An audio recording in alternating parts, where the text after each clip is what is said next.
Har du ondt i nakken? På Billund Osteopatis hjemmeside, så kan du lære om, hvordan du får styr på dine nakkesmerter. Der er sjældent kun én årsag til nakkesmerter, og inden for sundhedsområdet, der taler vi om COP-modellen og om, hvordan forskellige faktorer kan fylde i ens kop og få den til at flyde over.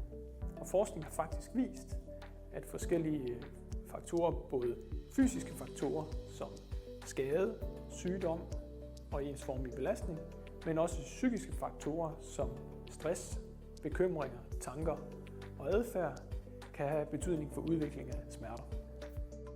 Derfor bør der ses netop på din situation, hvis du skal have den bedste hjælp til dine nakkesmerter. Nogle har f.eks. brug for bedre forståelse af deres smerter, smertelindrende manuel behandling, råd i forhold til træning, eller hvordan de kan få mere bevægelse ind i en hverdag med ensidigt arbejde. Har du nakkesmerter, så er der altså ofte flere faktorer, som har en betydning, og derfor også flere tiltag, der kan gøres. På Billund Osteopatis hjemmeside kan du blandt andet lære, hvordan en undersøgelse og behandling hos Billund Osteopati kan hjælpe.